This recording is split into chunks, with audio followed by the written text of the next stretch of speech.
Hello guys, magandang araw po sa ating lahat at today itatalakay po natin dito yung update ng SEC natin regarding dito sa ating SKP miners, okay? So back muna tayo kasi baka hindi kayo maniwala dito mamaya kapag kung pinakita natin yan.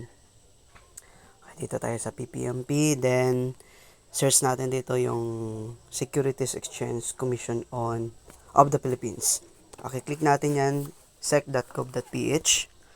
Okay, so dito sa search button niya, click natin dito yung SKP Miner. Okay, so dito sa SKP Miner, hanapin natin dito yung Esquipos Mining Corporation. Okay, so dito,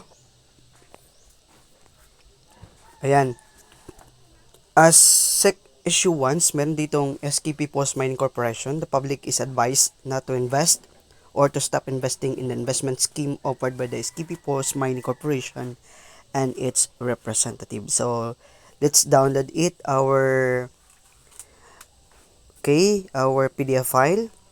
Okay, posted po ito noong January 31, 2024 na kung saan doon po ako dated yung vlog po natin na pinakaunang vlog po natin. Okay, matagal na po itong dated kasi matagal na po natin ito nakita na mayroon na silang warn for SEC. Okay, so dito, punta tayo sa download history natin.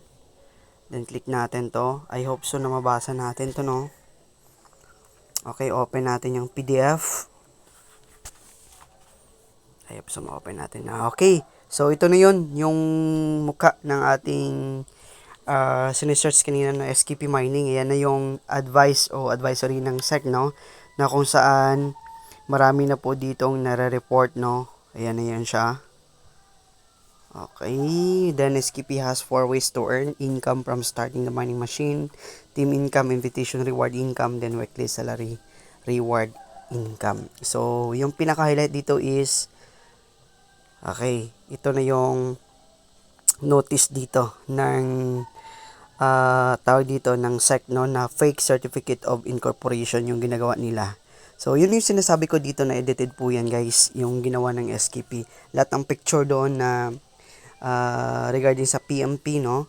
Okay, inedit po ng SKP at maraming member na hindi naniwala doon. Okay, so this will be an issuance, no? Okay, ito ngayon yung order na galing SEC na kung saan, okay, na kung saan sinasabi nila na wag mag-invest dito sa SKP Post, no? So, ayan na. Okay, nag-warn na po dito, hindi lamang po tayo nag-warn dito sa ating mga newcomers sa SKP, kundi pati yung SEC. Ayan. So, kung gusto nyo basahin, andyan po yung Google ninyo, search nyo lamang po dito yung security exchange natin. Then, search niyo po yung SKP Miner para malaman po ninyo na meron na pong order galing SEC ang ganitong klaseng investment. Kaya, hindi na yan magtatagal guys. Klarong-klaro na yan. Malinaw na yan. So, kaya nagsilabasan ang maraming promo ng SKP dahil dyan sa dahil dyan sa paigsit na yung klaseng investment. So, yan lang muna guys. I hope na makadecide kayo na hindi dito mag-invest, no? Kasi wala na yan guys. Basta mga ganito, may order na ng SEC. Klaro, papaklose na yan siya.